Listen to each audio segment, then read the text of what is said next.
안녕하세요. 헤르만의 서재 정우입니다. 현대인들에게 설득은 필수입니다. 왜 그럴까요? 그것은 바로 물리적인 힘이 통하지 않고 사회계급도 사라졌기 때문입니다. 심지어 개인주의가 보다 강화된 지금은 타인을 설득하는 기술이야말로 최고의 경쟁력이라고 할 수 있죠. 설득을 잘한다는 것은 상대방이 내 말에 공감한다는 거고, 그게 곧 영업 성공으로 이어지는 거죠. 여기 설득하는 말하기에 가장 중요한 요소 5가지가 있습니다. 이 5가지 요소가 뭔지 알아보고 나의 대화법을 완성시키면 최고의 스토리텔러가 될 수 있습니다. 자, 이 책을 한마디로 요약을 하자면 스토리텔링 방식의 대화법은 상대를 설득하는데 매우 효과적이다. 끝!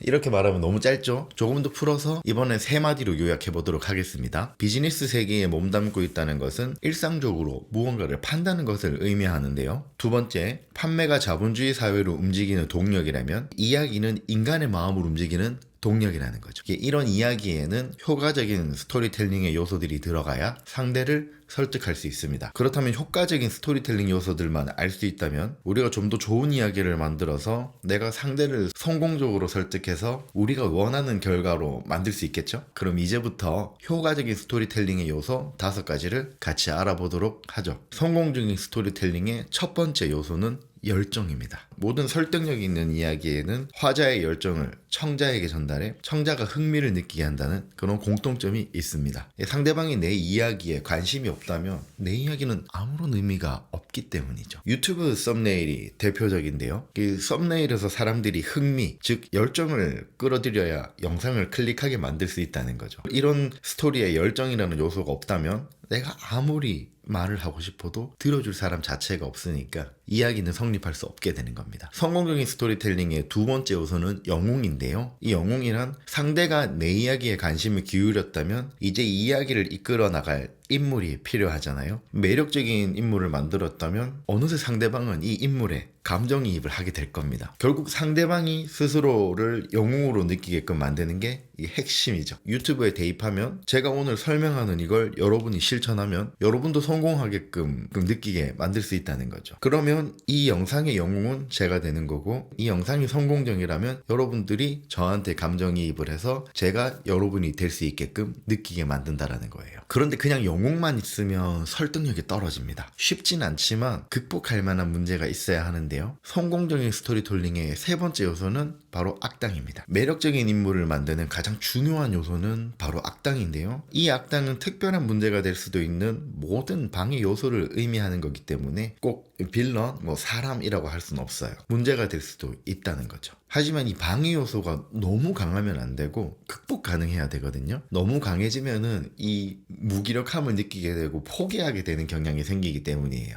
악당 자체도 매력적이고 되게 강대하지만 영웅 입장에서 충분히 극복할 만한 난간이어야 된다는 거, 그걸 조심하셔야 될 것 같습니다. 성공적인 스토리텔링의 네 번째 요소는 깨달음이에요. 주인공이 악당을 물리치려면 깨달음이 필요하다는 거죠. 즉 승리하는 법을 손에 집어넣는 거죠. 바꿔 말하면 성장이라는 거죠. 아이들뿐만 아니라 성인들도 이제 원피스, 블리치, 나루토 같은 애니메이션을 굉장히 좋아하는데요. 이제 그 이유가 주인공이 성장하는 장면을 극적으로 잘 연출했기 때문에 저희가 그런 걸 느낄 수가 있는데요. 그 주인공이 성장할 때마다 매번 따라오는 게 바로 깨달음이라는 거죠. 이렇게 깨달아서 각성하게 되면 어떻게 되죠? 변화하게 됩니다. 따라서 성공적인 스토리텔링의 5번째 요소는 변화입니다. 결국 주인공은 깨달음을 통해 변화하게 되고 악당을 물리치게 되는 거죠. 그럼 이야기가 해피엔딩으로 끝나게 되잖아요. 우리 삶을 새드엔딩으로 끝내고 싶어하는 사람은 아무도 없을 겁니다. 따라서 이렇게 성공적인 스토리텔링이 전달되었다면 상대방은 여러분들에게 확실히 설득당했다고 볼 수 있어요.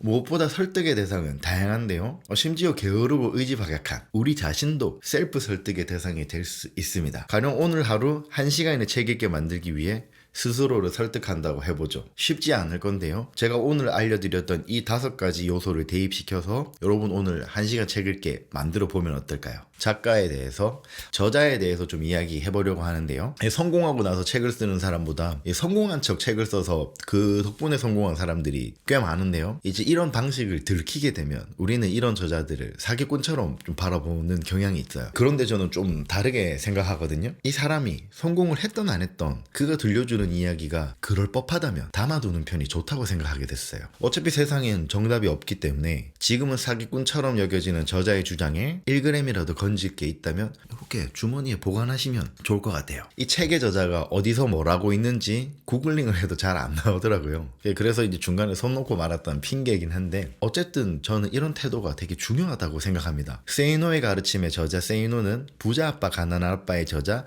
로버트 기요사키를 매우 비판하고 있는데요. 세이노의 말로는 기요사키가 부자여서 책을 잘 팔린 게 아니고 책이 잘 팔려서 부자가 됐고 현재의 부의 반열에 이뤘다라고 비판하는 거거든요.